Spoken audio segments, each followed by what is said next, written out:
नमस्कार दोस्तों।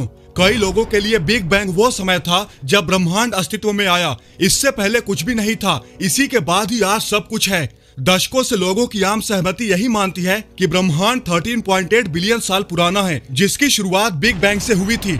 लेकिन कई सालों के शोध के बाद हम अभी भी इस बात पर बहस कर रहे हैं कि बिग बैंग वास्तव में क्या था, ये कैसे हुआ और क्या ऐसा कुछ फिर कभी हो सकता है, और क्या ये सच है कि इस फ्लैश पॉइंट से पहले कुछ भी नहीं था। लेकिन कई सिद्धांत तो ये दावा करते हैं कि हमारा ब्रह्मांड वास्तव में अल्टरनेटिव रियलिटीज की लंबी श्रृंखला में से एक है। आप क्या सोचते हैं, क्या हमारा ब्रह्मांड अपनी तरह का पहला ब्रह्मांड नहीं है? क्या हमारे ब्रह्मांड से पहले कोई दूसरा ब्रह्मांड मौजूद था? आज की इस वीडियो में हम इसी सवाल के जवाब को जानने की कोशिश करेंगे। तो चलिए शुरू करते हैं। तो दोस्तों, आज ब्रह्मांड कॉस्मिक माइक्रोवेव बैकग्राउंड या CMB से भरा हुआ है। ये एक रेडिएशन है जो हर दिशा में एक समान है और लगभग 13.8 बिलियन साल पुराना है, जो ये साबित करता है कि ब्रह्मांड 13.8 बिलियन साल पहले एग्जिस्टेंस में आया था। CMB को उस प्रारंभिक विस्फोट या इवेंट जो कि बिग बैंग है, उसके अवशेष के रूप में माना जाता है। आमतौर पर बिग बैंग एक बहुत बड़ा विस्फोट या इवेंट था जिसने ब्रह्मांड को अपने जीवन के पहले सेकंड के भीतर तेजी से विस्तार करने के लिए ट्रिगर किया। और आज हम साबित कर सकते हैं कि ये आज भी एक्सपैंड कर रहा है। लेकिन हमारी समझ के मौजूदा स्तर ब्रह्मांड के जन्म और उसके अंत के बारे में और ज्यादा सवाल खड़ा करते हैं, क्योंकि कुछ भी हमेशा के लिए नहीं रहता। लेकिन एक्सपेंशन अभी भी हमारे सामने ये सवाल छोड़ता है कि ब्रह्मांड का अंत कब, कैसे और क्यों होगा। बिग रिप सिद्धांत कहता है कि इवेंचुअली ये डार्क एनर्जी से इतना भर जाएगा कि ये सचमुच फट जाएगा और टुकड़े टुकड़े हो जाएगा। वहीं बिग क्रंच का कहना है कि ये किसी दिन अपने आप ही कोलैप्स कर जाएगा और एक और सिंगुलैरिटी का निर्माण करेगा और वहां फिर से बिग बैंग होगा और फिर से एक नया ब्रह्मांड बनेगा। और दूसरे आइडियाज भी हैं जिनमें बिग फ्रीज या हीट डेथ शामिल हैं, लेकिन उनमें से कोई भी वास्तव में हर चीज की शुरुआत के बारे में नहीं बताता। थर्मोडायनेमिक्स के फर्स्ट लॉ के अनुसार ब्रह्मांड कहीं से भी प्रकट नहीं हो सकता, जो ये कहता है कि ऊर्जा का निर्माण या विनाश नहीं किया जा सकता। दूसरे शब्दों में, आज ब्रह्मांड को बनाने वाली सारी ऊर्जा बिग बैंग के समय और बिग बैंग से पहले किसी न किसी रूप में मौजूद रही होगी। ये यकीनन विज्ञान की सबसे बड़ी और सबसे बुनियादी समस्या है और यहीं पर एंटर करती है बाउंसिंग कॉस्मोलॉजी। हालांकि जबकि बिग बाउंस बिग बैंग की तुलना में बहुत ज्यादा फ्रेंडलियर लगता है, लेकिन ये जरूरी नहीं कि ये एक दूसरे से ज्यादा अलग हों। बिग बाउंस थियरी वास्तव में बिग बैंग से असहमत नहीं है। ये कुछ समस्याओं का जवाब देने के लिए इसी पर ही आधारित है, जिसमें ऊर्जा के निर्माण से जुड़े मुद्दे भी शामिल हैं। बिग बाउंस के सपोर्टर के लिए बिग बैंग की इनिशियल सिंगुलैरिटी संभावित रूप से अभी भी मौजूद है और अभी भी ब्रह्मांड बनाने के लिए एक्सप्लोड करती है। लेकिन इससे पहले भी एक और ब्रह्मांड अस्तित्व में था जो उसी सिंगुलैरिटी में ढह गया। इस तरह ऐसा लगता है जैसे ब्रह्मांड सांस ले रहा है, अरबों सालों से फैल रहा है और सिकुड़ रहा है, लेकिन हर बार एक साइकिल पूरा करने पर अपने सभी मैटर को रीअरेंज कर रहा है। अगर ये सिद्धांत सही है तो इसका मतलब है कि जब हमारा ब्रह्मांड खत्म हो जाएगा तब भी यही हो सकता है कि अब तक हमने जो भी मैटर जाना है उसे एक दूसरे अनंत बिंदु में खींच लिया जाएगा, जो फिर से बाहर की ओर फैलने के लिए तैयार होगा। ये हमारे द्वारा सोचे गए तथ्यों को पूरी तरह से बदल देता है और हमारी वास्तविकता को न केवल बिग बैंग के बाद एग्जिस्टेंस में लाता है, बल्कि भविष्य के बिग बैंग से पहले भी एग्जिस्टेंस में लाता है।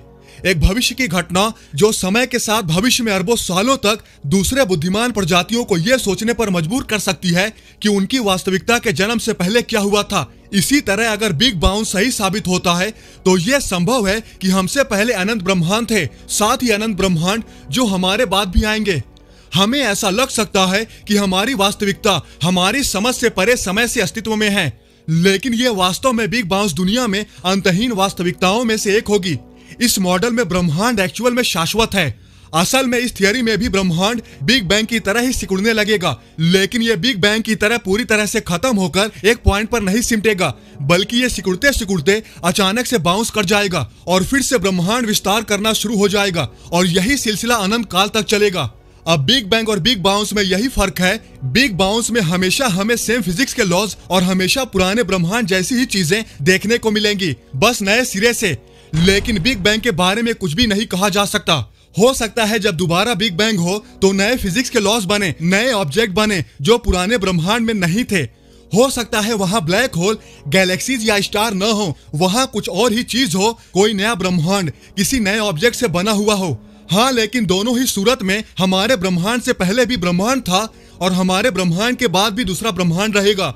हालांकि बिग बैंग और बिग बाउंस ऐसे सिद्धांत नहीं हैं जो हमारे ब्रह्मांड से पहले एक और ब्रह्मांड का संकेत देते हैं। ब्रह्मांड के जन्म के बारे में बहुत सारे आइडियाज एक सिंगुलैरिटी पे केंद्रित हैं, जैसे कि ब्लैक होल में पाया गया है।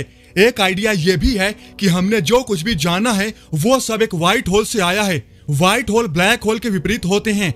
अंतरिक्ष में एक ऐसा पॉइंट जो इतना रिपल्सिव है कि कुछ भी उसमें प्रवेश नहीं कर सकता और वो मैटर को बहुत तेज गति से बाहर निकालता है। महत्वपूर्ण बात तो यह है कि व्हाइट होल को अभी तक देखा या सिद्ध नहीं किया गया है, लेकिन उनका एग्जिस्टेंस मैथमेटिकली सही है, जिसका मतलब है कि वे कम से कम एग्जिस्टेंस में हो सकते हैं। जैसे कि अब स्वीकार किए जाने वाले ब्लैक होल को 1970 के दशक में वास्तव में खोजे जाने से पहले केवल मैथमेटिकली थियराइज किया गया था, लेकिन अगर उन्हें देखा जा चुका है तो शायद आने वाले भविष्य में व्हाइट होल को भी खोज लिया जाए। अब यहाँ पर कुछ लोग ये सोचते हैं कि बिग बैंग वास्तव में एक व्हाइट होल द्वारा मैटर को बाहर निकालने की वजह से हुआ था। अगर ये सच है तो हो सकता है कि हमारे ब्रह्मांड से पहले भी इसी तरह से ब्रह्मांडों का जन्म हुआ हो, या यहाँ तक कि अभी भी उसी तरह से जन्म ले रहे हों। इसी तरह हमारे पास कई मल्टीवर्स सिद्धांत भी हैं, जिनमें से कुछ सुझाव देते हैं कि हमारा ब्रह्मांड एक बुलबुले में मौजूद है। साथ ही अनगिनत अन्य ब्रह्मांड भी हैं जो अपने खुद के बिग बैंग द्वारा एग्जिस्टेंस में आए हैं। ये सभी एग्जिस्टेंस के एक लार्जर प्लेन पर काम कर रहे हैं, जिसका अभी तक हमारे पास कोई नाम नहीं है। कुछ मल्टीवर्स सपोर्टर्स के लिए हमारे ब्रह्मांड में ब्लैक होल जो मैटर को कंज्यूम करते हैं वे पैरेलल यूनिवर्स के प्रवेश द्वार हो सकते हैं, लेकिन दुर्भाग्य से हमारे दृष्टिकोण से ब्लैक होल में जाने वाली कोई भी चीज लगभग निश्चित रूप से नष्ट हो जाती है। इसलिए भले ही मल्टीवर्स थियरी का ये विशेष पहलू सच हो, हम शायद इसे कभी साबित नहीं कर पाएंगे जब तक कि हम ब्लैक होल में सही सलामत प्रवेश करने का कोई तरीका नहीं ढूंढ लेते। हालांकि दोस्तों, अभी तक कुछ भी निर्णायक रूप से सिद्ध नहीं हुआ है, लेकिन यह साइंटिफिकली पॉसिबल है कि कम से कम इस जैसी कोई दूसरी वास्तविकता हमसे पहले एग्जिस्टेंस में थी और हो सकता है हमारे बाद भी आए। वैसे आप लोग इस बारे में क्या सोचते हैं, हमें कमेंट करके जरूर बताएं। तो दोस्तों, आज की इस वीडियो में बस इतना ही। आई होप आपको ये वीडियो जरूर पसंद आई होगी। अगर आपको ये वीडियो पसंद आई है तो लाइक और शेयर करना न भूलें और ऐसी ही इंटरेस्टिंग वीडियो देखने के लिए हमारे चैनल को सब्सक्राइब करना तो बिल्कुल भी ना भूलें। तो मिलते हैं नेक्स्ट वीडियो में। जय हिंद।